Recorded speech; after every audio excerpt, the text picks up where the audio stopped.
चलिए ध्यान दीजिएगा, आज जो आपको बताने जा रहे हैं हिंदी, आपका यूपी बोर्ड का जो पेपर है, कल आपका 18 तारीख है, कल आपका हिंदी है। और ये जो हिंदी का पेपर है, अब हम लोग उस चीज पे चर्चा करेंगे, ज़्यादा समय नहीं लेंगे, उस चीज पे चर्चा करेंगे कि जो आपके वास्तव में जो प्रश्न का पेपर में आने की संभावना बनती है, उसी पे बात करेंगे। अभी तक ने आपने बहुत तैयारी किया है और बहुत अच्छे से तैयारी किया होगा, और हमेशा एक अच्छी तैयारी ही अच्छा एक रास्ता दिखाने का काम करता है। ये पे देखिएगा, जो मैं जा रहा हूँ बताने, उसी पे पूरा फोकस करके उतना ही तैयारी करके चले जाइएगा, आपका पूरा का पूरा नंबर आपको मिलेगा, एकदम कंफर्म है। और ये ध्यान दीजिएगा, ये वीडियो आपका हिंदी का लास्ट है। और क्यों लास्ट है? क्योंकि कल आपका पेपर है। तो आज देखेंगे हम लोग, अब हिंदी का पेपर है, आपसे पूछेगा खंड अ और ब। आपका खंड अ और ब का बात करेगा कि खंड अ में कौन से क्वेश्चन आएंगे और खंड ब में क्वेश्चन कौन से आएंगे। चलिए ध्यान दीजिएगा, तो पहला नंबर लिखेंगे, ये ध्यान दीजिएगा, आएगा हिंदी गद्य के विकास का संक्षिप्त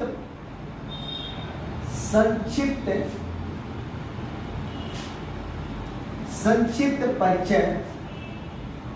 और ये परिचय जो आपका है, ये आपके आएंगे शुक्ल युग के, जो कि मैंने कल बताया था, बच्चों को पढ़ाया था। शुक्ल युग तथा शुक्लोत्तर युग। आप देखिएगा, ये जो आपका क्वेश्चन है, ये क्वेश्चन से कंफर्म, ये एकदम रियल है। 5 नंबर आपके आएंगे, आपके 5 नंबर का क्वेश्चन यहां से आएगा।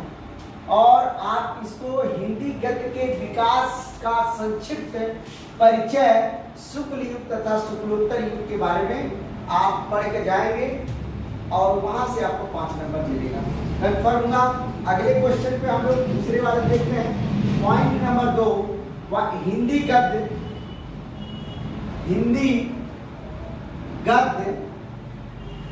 के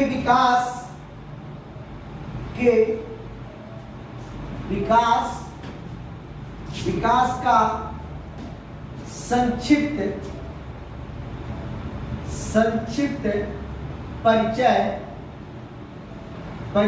अब शुक्ल युग के हो गया, उसके बाद रीतिकाल आपके हो गए, रीतिकाल और एवं आधुनिक काल।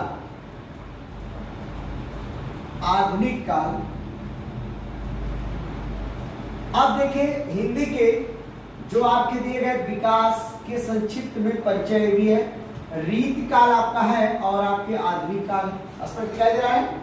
तो इसमें से आप 5 नंबर पाएंगे, तैयार करके जाइएगा। और मैं क्वेश्चन इसलिए नहीं लिखा रहा हूँ, कि ताकि आपको बहुत से क्वेश्चन तैयार किए होंगे, लेकिन आप इसको ये गेस के माध्यम से, और ये कंफर्म, ये तो क्लियर है कि आपका 5 नंबर इसमें से आएगा, शुक्लोत्तर या शुक्ल युग या शुक्लोत्तर युग के।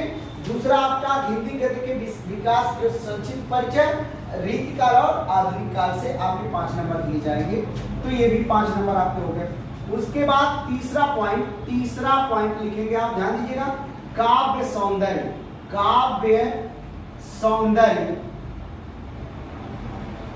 सौंदर्य के तत्व। ध्यान दीजिएगा, ये देखिएगा, ये आपके तत्व, इससे भी क्वेश्चन आपके बनेंगे। और क्या बनेंगे? नंबर 1 आपका रस बनेगा। दूसरा नंबर आपका रस के बारे में जानते हैं, जैसे रस आप देखिएगा, यहां लिखेंगे हास्य एवं करुण रस की परिभाषा।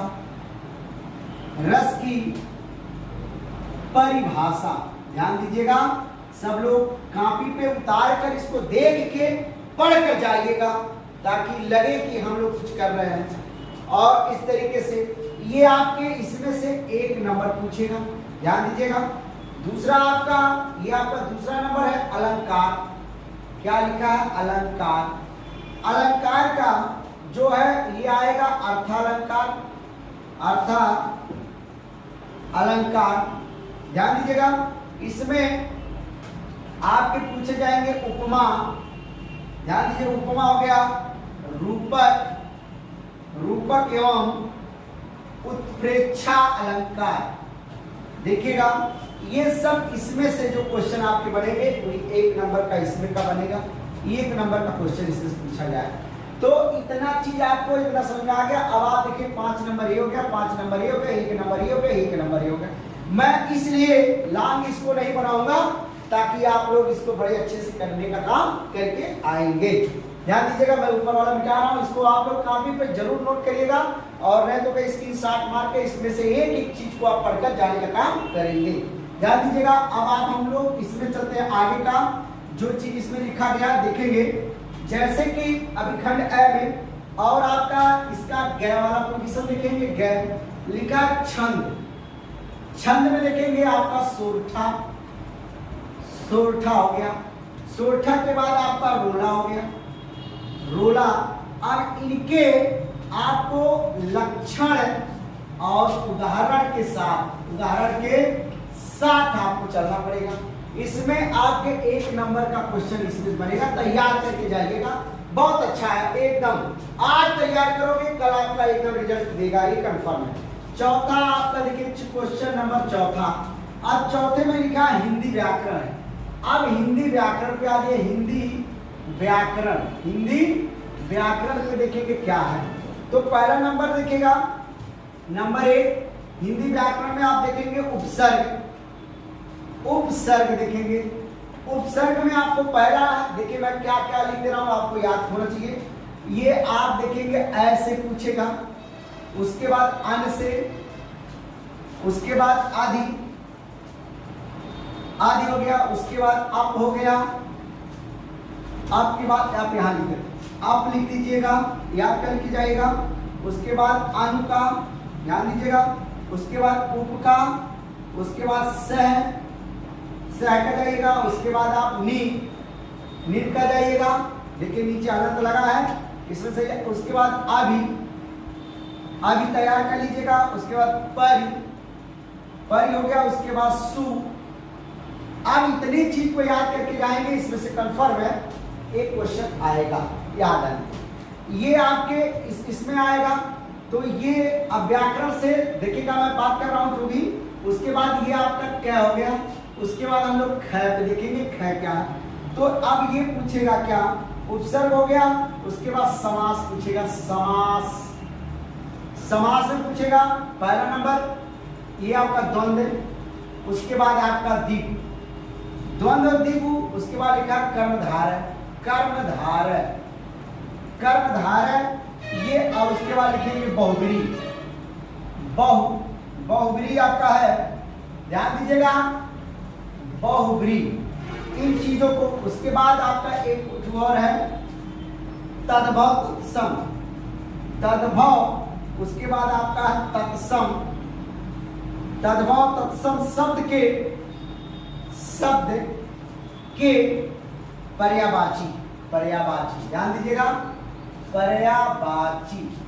ये देखिए, चलिए देखिए, इसमें से आपके 3 नंबर पूछे जाएंगे, 3 नंबर पूछे जाएंगे, ध्यान दीजिएगा। तो ये कंफर्म आपको इतना हो गया। हिंदी व्याकरण में हम लोग उपसर्ग में पढ़ेंगे अ, अन, अदि, अप, अनु, अप, सह, निर, आभि, परित्सु, आदि। आदि मतलब और भी आप पढ़ के जा सकते हैं, जो आपके द्वारा टेस्ट पेपर है, जो आप लगा के जाएंगे, जो याद करके जाएंगे। समास, समास की परिभाषा आपको याद होनी चाहिए। समास में कौन कौन है, ये आपके द्वंद्व है, उसके बाद द्विगु है, उसके बाद कर्मधार है, उसके बाद बहुब्री समास।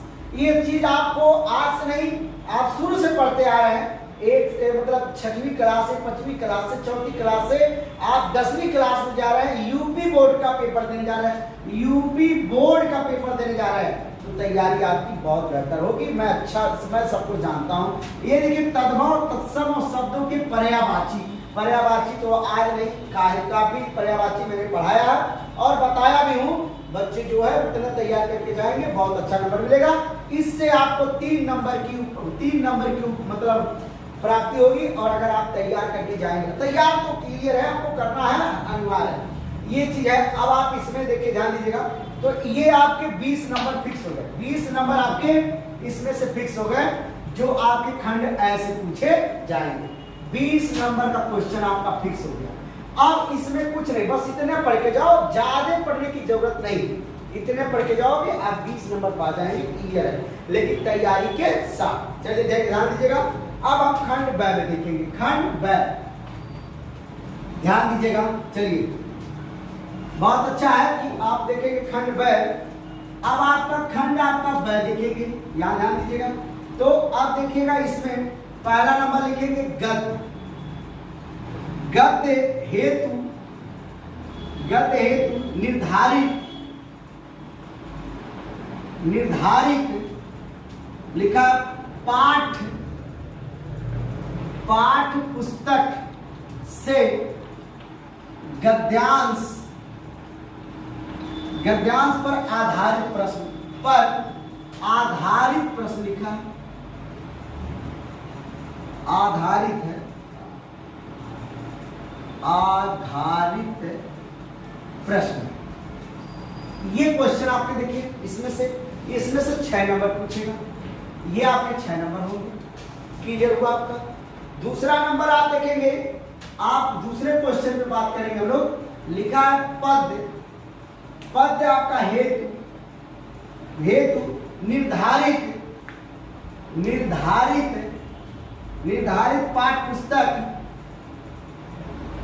पाठ पुस्तक के पद्यांश,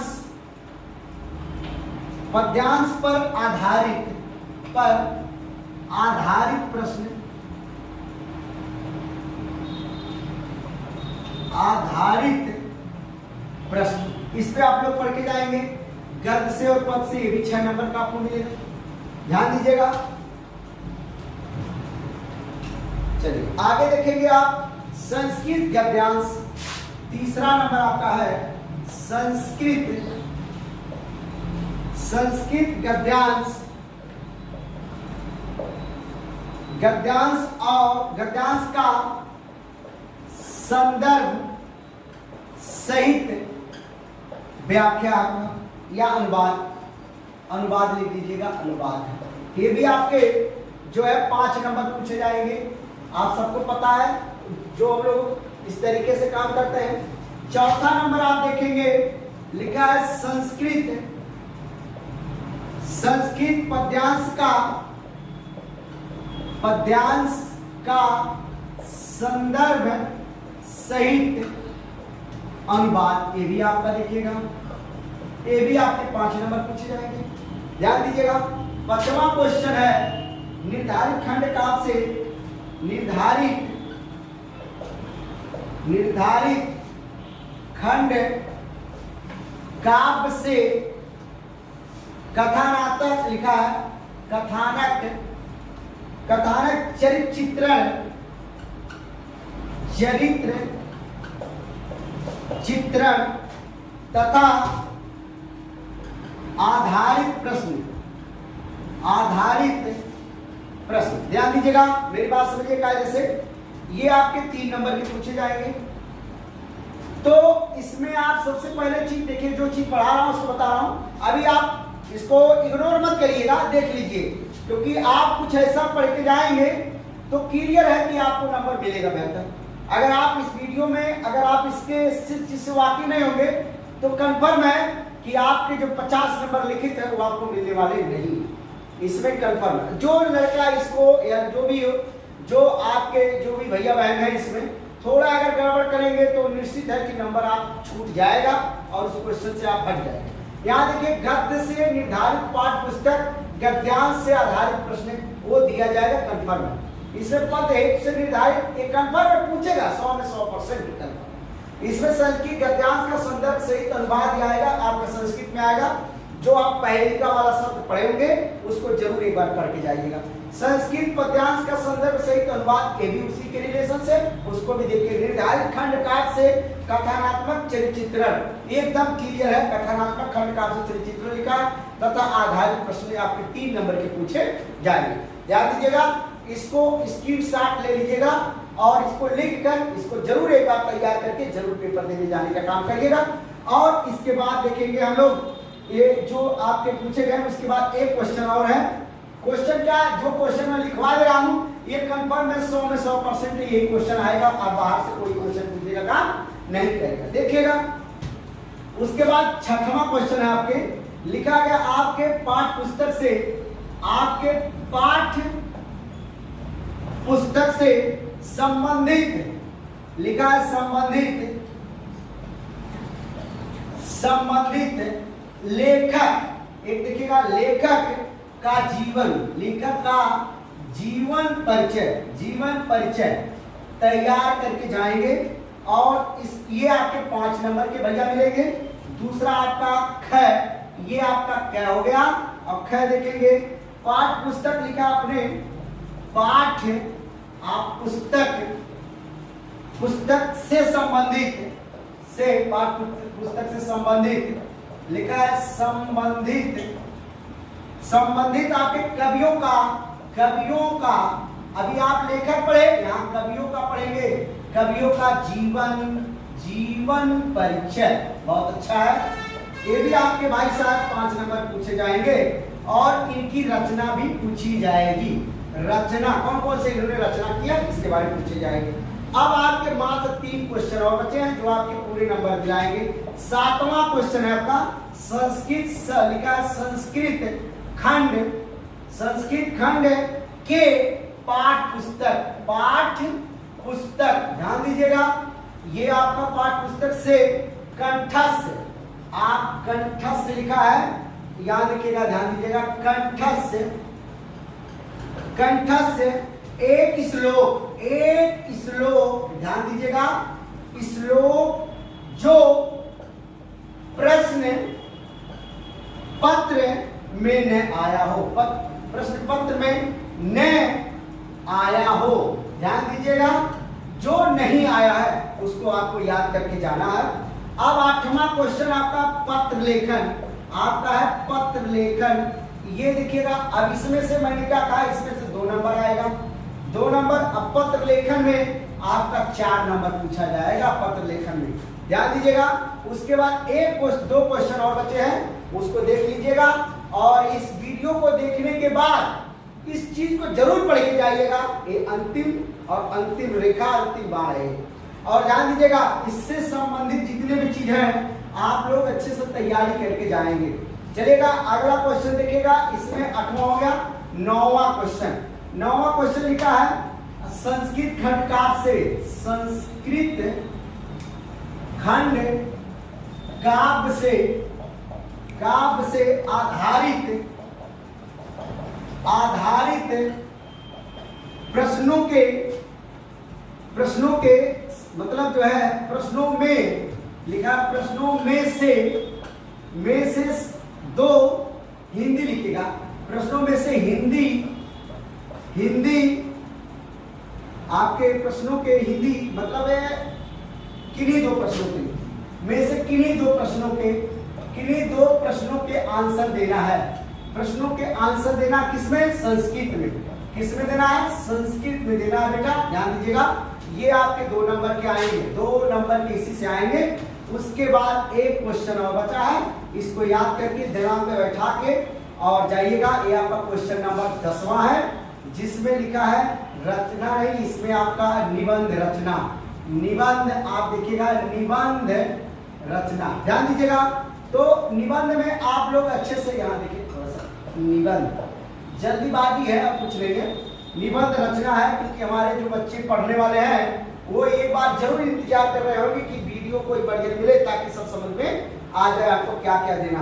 नंबर 1 आपका वैज्ञानिक, वैज्ञानिक आप, उसके बाद दूसरा सामाजिक, सामाजिक, नंबर तीसरा आपका धार्मिक, धार्मिक, उसके बाद लिखा सांस्कृत, सांस्कृत, उसके बाद लिखा आर्थिक समस्या, आर्थिक समस्या, ध्यान दीजिएगा आर्थिक समस्या पर आधारित, और उसके बाद आप अच्छे से तैयार करके जाएंगे। आधारित हो गया, और एवं जनसंख्या, एवं जनसंख्या, जनसंख्या, जनसंख्या, इस पे भी तैयार करके जाएंगे। स्वास्थ्य, पर्यावरण, यातायात नियमों का ध्यान दीजिएगा। ये आपके 7 नंबर के आएंगे बेटा, 7 नंबर के। तो अब आपके ये 50 नंबर पूरे होते हैं जो खंड वैसे पूछे जाएंगे। मेरी बात आप ध्यान दीजिएगा, और बहुत अच्छा है कि जितनी चीज मैंने लिखवा है कन्फर्म इसमें 100 में 100% एकदम क्लियर है बेटा। आप पेपर देने जाएंगे 100 में 100% आपको नंबर मिलेगा, और इस चीज को जरूर पढ़ के जाइएगा, क्योंकि मैं प्रश्न इसलिए नहीं लिखवा रहा हूं कि प्रश्न लिखवाऊंगा तो आप क्या पढ़ के जाएंगे, क्या याद है, सब कुछ नहीं है। सब आप जितना भी पढ़े, लेकिन इसके द्वारा पढ़ेंगे तो आपको जरूर उसका नंबर मिलेगा। जितना नंबर है वो सब बता दिया गया कि कौन कौन से नंबर आपको मिलने वाले हैं। बात समझाई। और पेपर को देते समय एक चीज की जरूर ध्यान देनी चाहिए, समय का ध्यान जरूर देके अपना पढ़ाई कीजिए और पेपर देने का काम करेंगे। पेपर का समय जैसे ही होगा आप अपने कॉपी को बहुत अच्छे से सलाखिएगा, और सलाखने के बाद तत्पश्चात उसमें कहीं भी दिक्कत न हो। और पेन जो हो, और सब पेन जो है, कोई भी पेन मतलब जो है स्केच का प्रयोग नहीं करेगा, ब्लू पेन का प्रयोग करेंगे, ताकि कॉपी फबदने ना पाए और नंबर आपको बेहतर मिले। इसी के साथ मैं अपनी वाणी को समाप्त करता हूं, और आप लोग को धन्यवाद देता हूं कि आप लोग इस वीडियो को देखें और अच्छे से अच्छे नंबर पाने का मतलब योग बने। और मैं आप कामना करता हूँ ईश्वर से कि आप लोग को बहुत अच्छा नंबर मिलने का काम करें, और तैयारी आपकी भरपूर होनी चाहिए। ठीक, ओके।